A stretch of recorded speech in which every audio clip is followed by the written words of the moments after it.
No programa de hoje, nós vamos conhecer as mudanças provocadas por um trabalho social no sertão pernambucano. A dignidade que chegou quando a vida estava no lixo. Crianças, jovens e idosos passaram a ter casa, comida, trabalho e escola. Passaram a ser cidadãos. Na liderança do trabalho, um homem despojado, cercado de voluntários de Pernambuco, do Brasil e do mundo. Assim é a Fundação Terra, uma instituição que completa 30 anos, mantida com fé, dedicação e trabalho. Inunda meu ser, teu sangue me lava. Uma vida dedicada ao próximo. Teu fogo me queima. Num templo a céu aberto em Arco Verde, no sertão de Pernambuco, o padre que celebra cantando debaixo do umbuzeiro acredita que para chegar perto de Deus é preciso mais do que orações. Alguém já disse o que eu repito: é evangelizar sempre com a própria vida e, se possível, algumas vezes com palavras. O padre Ayrton é exatamente assim. Vive o que prega. É um homem de muita fé e procura praticar o evangelho no dia a dia. Ele se revela um cristão através do jeito de viver. Vós sois o caminho, a verdade e a vida. Amor ao próximo, caridade, fraternidade e uma simplicidade franciscana. Fez voto de pobreza e se veste com roupas de sacos de farinha de trigo. O saco é simples e é útil. Porque o saco é despojado. O saco é despojado. O saco facilmente identifica o que ele é, para que serve. E eu sou um servo de Deus. Olhando a mim, a pessoa poderá dizer: ali vai um servo. É um homem que serve. Essa é a minha identidade. O endereço onde ele vive não poderia ser mais simples. Numa casa mais afastada no sítio, em contato apenas com a natureza. Este lugar surgiu exatamente assim, num sonho do religioso. Ele deixou o conforto para trás em mais uma prova de humildade e entrega. Foi essa casa pequena, de taipa, cercada pela caatinga, que o padre Ayrton escolheu para morar. É um lugar de isolamento e extrema simplicidade. Aqui não tem luz elétrica nem água encanada. Vamos dar uma olhada dentro da casa. A casa tem poucos móveis. A cama foi construída com galhos aqui da região. Uma rede, ali ao fundo o banheiro, um pote d'água e a decoração é com quadros de Nossa Senhora, de Jesus Cristo. Sempre que anoitece, o padre vem aqui para essa casa, onde ele dorme poucas horas por noite, entre 2 e 3 horas apenas. Jesus pregava para as multidões durante o dia, mas à noite ele se recolhia em oração. Eu passo o dia ajudando, ouvindo. Eu sou um padre que escuta, mas eu preciso depois me recolher à minha casa de taipa, a minha capelinha em honra da Virgem Imaculada Conceição. Lá eu refaço as minhas forças. No alto da pequena capela de taipa, uma cruz. Este é o local onde o padre Ayrton reza quase todas as madrugadas. Uma vida de orações e de dedicação a quem mais precisa. Em 31 anos de sacerdócio, ele não acumula riqueza. Qual o patrimônio do senhor? Algumas roupas de saco, uma sandália de plástico? E um bocado de criança para criar. Um bocado de boca para alimentar. Por humildade, padre Ayrton é dono de um legado valioso. Conseguiu a façanha quase milagrosa de resgatar centenas de vidas do lixo em Arco Verde, no sertão de Pernambuco. Muita gente diz que aquele padre veio para aqui mandado de Jesus Cristo, só pode ter sido mesmo. Aquele dali é o servo de Deus de verdade, porque o que ele faz, Deus assina. Houve um tempo de incerteza em que o padre Ayrton enfrentou uma crise existencial e balançou. Com 2 anos de sacerdócio, a dúvida ocupou a cabeça e o coração do padre. Ser padre para quê? Mas para que eu ser padre, sabe? Puxa vida. Eu conheci a Rua do Lixo num momento assim tão difícil. E a partir daquele momento eu disse: eu encontro sentido vivendo para eles, com eles, a partir deles, tendo Cristo como a centralidade da minha vida. A Rua do Lixo era o pior dos pesadelos. Vim parar no lixo para não morrer de fome e de sede. Mais de 200 famílias vivendo na miséria e no abandono nos anos de 1980. Gente e animais disputavam as sobras. Muitas crianças encontravam entre os restos o que comer, o que vestir. Catavam material reciclável para vender. Desde os 8 anos que eu trabalho no lixo. Vidas que se perdiam no lixo. Você tem muita vontade de estar na escola? Tem. Por quê? Porque é o futuro. Até que um grupo de jovens levou o padre Ayrton para conhecer a comunidade entregue à miséria e ao abandono. O que o senhor pensou quando viu a Rua do Lixo pela primeira vez? Eu fiquei tão emocionado quando vi as pessoas catando lixo, quebrando pedra, uma criança gritando, por amor de Deus, eu estou com fome. Eu reconheci o Senhor ali presente e resolvi partilhar minha vida com eles. O antigo lixão ficou no passado. Hoje a Rua do Lixo segue em direção a um futuro mais digno para os seus moradores. Esse endereço virou um símbolo de transformação e um exemplo de que a fé move montanhas, até mesmo as montanhas de lixo e todas as dificuldades que elas representam. Na rua onde as crianças corriam atrás do caminhão de lixo, elas agora caminham até a escola felizes da vida. As casas são de tijolo e cimento, tudo bem diferente. Logo quando Paraíso chegou aqui, essa comunidade era um descaso, né? Assim, só lama, as casas eram tudo cobertas de lata, de papelão, não tinha água encanada, não tem energia, muito barata, muito rato, mosca. O padre foi morar na Rua do Lixo. Viveu nessa pequena casa de pedra construída pela comunidade durante 16 anos. Viveu como os pobres também. Igual a gente, não tinha diferença nenhuma. Igual, comia o que a gente comia, bebia do que a gente bebia. Minha vida aqui foi essa. Brincava com as crianças, ajudava como ele podia, né, assim, do jeito dele. Ele juntou as preces, as orações e criou a Fundação Terra inspirada num lema. Sempre eu digo, o Evangelho é a prática. O Evangelho é a prática, nunca somente a fala. A palavra liberta, mas a prática arrasta, convence, transforma.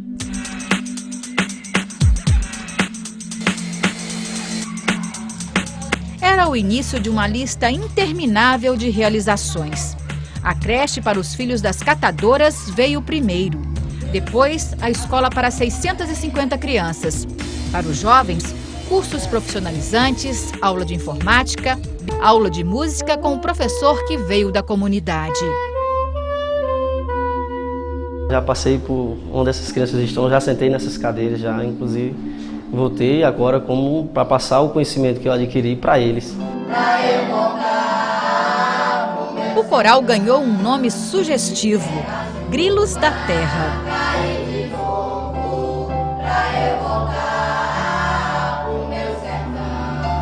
As crianças formaram um grupo de maracatu que é uma beleza.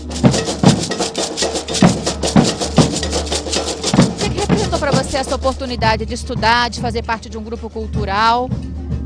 Foi uma oportunidade muito boa, que todos nós, não só eu, como posso falar para todo o grupo, que essa oportunidade única que a gente tem, que a gente já viajou para canto, que a gente nunca pensou que ia viajar um dia na vida. Para os idosos, o endereço para chamar de lar. O lixo agora tem outro significado. Se transformou em instrumentos musicais pelo talento do grupo de percussão. Isso é o que faz a criançada transformar e viver outra história, outro sentido da vida, né? Que é exatamente tirar o pessoal da rua e trazer ele para um universo percussivo, um universo cultural. Os projetos da Fundação Terra foram além da Rua do Lixo e chegaram à área rural, onde muita gente também precisava de ajuda.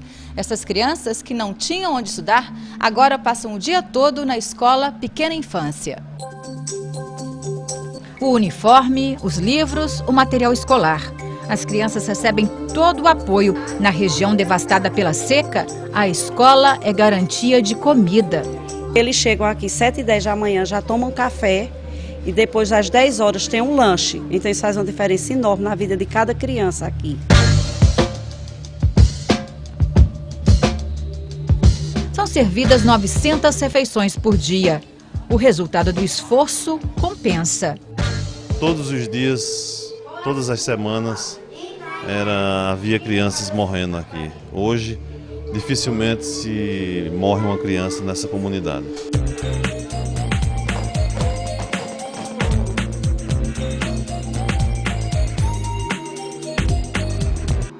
No próximo bloco, você vai conhecer a mais nova obra social da Fundação Terra, que atende moradores de 14 municípios. É já já!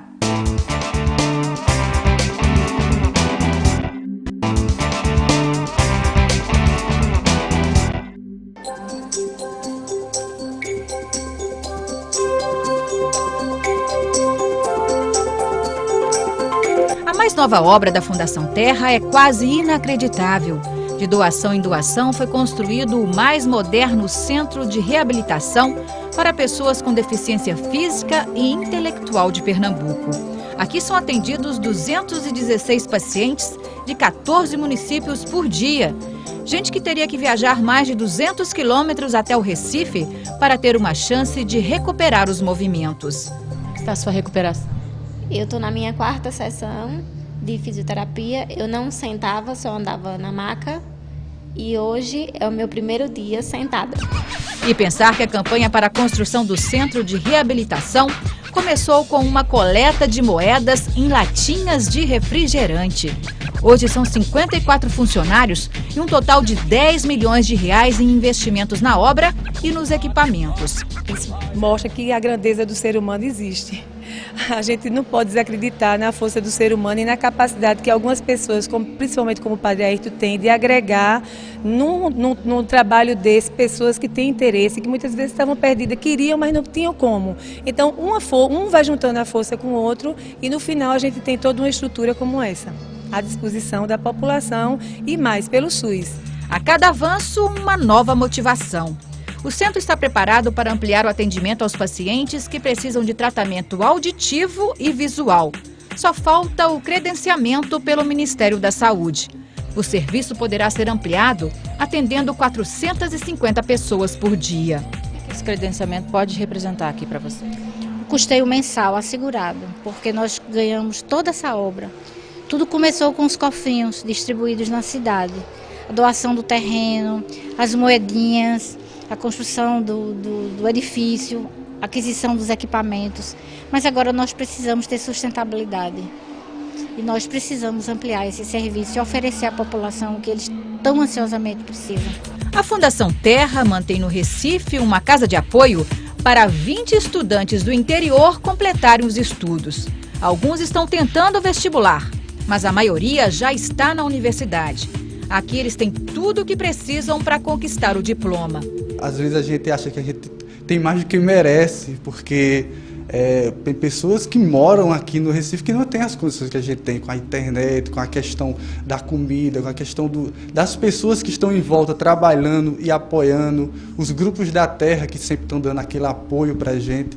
Então a gente às vezes não, com certeza a gente tem mais do que muitas pessoas que moram aqui. Então é um privilégio enorme para a gente. Então é só estudar. Estudar. Sem o apoio dos voluntários, o sonho de concluir os estudos talvez não fosse possível. Não seria possível porque o custo é muito alto. O custo de vida em Recife e a Fundação custeia tudo. Esse apoio que está dando a gente é muito fundamental. Para manter todos os projetos sociais da Fundação Terra, são necessários R$250 mil por mês. O dinheiro vem de doações que chegam de todo o Brasil e do exterior, mas nem sempre dá para cobrir as despesas. É aí que os voluntários têm que se desdobrar. Quando a conta não fecha, aí tem que correr atrás. É realmente o grande desafio nosso é justamente esse. Correr atrás de recursos para garantir essa assistência e trabalhar com essa comunidade de modo que o serviço oferecido ele não perca na qualidade e a comunidade continue sendo, tendo uma assistência adequada e possa desenvolver um trabalho para a melhoria de sua condição de vida. Um trabalho incansável movido pela fé que envolve 30 projetos e melhora a vida de 3.000 pessoas. Uma obra que não pode parar. Que Deus abra os corações para pessoas se solidarizarem com essa obra, se solidarizarem com essa obra. Não por mim, mas pelos pobres, que eles precisam. Eu vou passar com o tempo. Os pobres continuarão, pelo menos com dignidade, em melhores condições de vida do que quando eu cheguei na Rua do Lixo. Muita coisa fizemos, muita coisa precisa fazer. A preocupação do padre Ayrton tem motivo. Ele tem saúde frágil, sofre do coração. Já colocou uma prótese na aorta e vive aos sobressaltos com os batimentos cardíacos. É o coração que me acorda. Embora não pareça, aquela vitalidade toda dele, de estar para cima e para baixo, dormindo pouco, comendo mal, de manhã, de tarde, de noite, não tem hora para fazer as coisas, né? Mas é uma pessoa que tem uma doença, sofreu uma coisa muito grave, que é o aneurisma dissecante da aorta, que é a aorta, uma artéria importante, né? Que foi praticamente destruída, como se diz assim, na linguagem mais comum. E ele, inexplicavelmente, se manteve em pé, sem nenhuma sequela, né? E depois de passar por várias cirurgias, aqui em Recife, depois em São Paulo, depois nos Estados Unidos, né?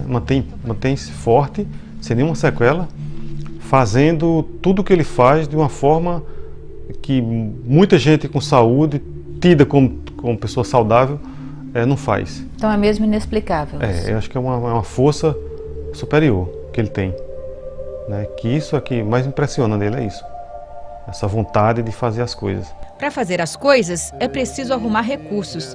E foi aí que o padre resolveu usar o talento da juventude e soltou a voz. Tende piedade de nós.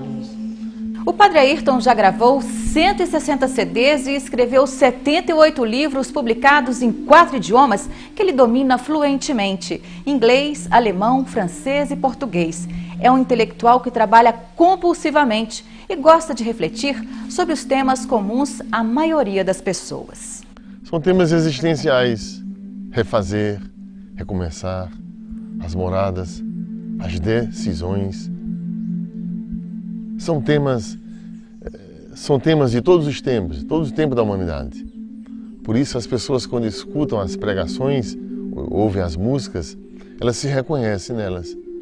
Porque falam de coisas pelas quais as pessoas passam em qualquer época da vida, em qualquer estação do ano. Foi depois dos 40 anos que o padre começou a gravar as músicas que compõe. É um intelectual respeitado que está sempre estudando. Ele é um autodidata, na verdade, né? Essas línguas todas que ele fala fluentemente ele aprendeu sozinho, nunca foi nenhum curso de línguas assim, a não ser o hebraico, que ele foi morar em Israel, mas ele já falava quando ele foi para aprimorar. O sacerdote ainda arranja tempo para ouvir todos que o procuram. E são muitos também em busca de conselhos espirituais. Gente que vem de longe e sempre encontra palavras de consolo. Eu vim de Cunito. Por que você veio? Porque eu já vim procurar aqui várias vezes, né? E problemas que eu tive financeiro, problemas de saúde. E também eu bebia. Aí eu estive aqui, conversei com ele, ele me aconselhou e eu parei de beber. Aí por isso que eu sempre venho aqui. Dá muita paz, tranquilidade a gente. Na hora que eu entrei aqui, eu disse, menina, que coisa linda, é uma bênção de Deus isso. O maior exemplo que eu vejo dele é de acreditar que as pessoas podem fazer, né? Que nunca esperar para que quem tenha poder faça, né? É acreditar que é possível fazer, transformar, que fazendo as coisas acontecem, né? E esse é o grande exemplo que fica, que ele deixou, que está servindo de guia para todos da família e para muitas pessoas, né? Se a pessoa quer, se a pessoa acredita, faça, que a coisa acontece, vira realidade. Como é que o senhor gostaria de ser lembrado? como um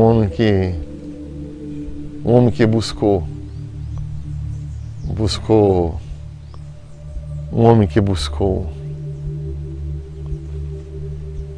e que encontrou a Jesus no meio dos pobres. Nesse pedaço do sertão, o evangelho é praticado diariamente e deu aos pobres a alegria de viver.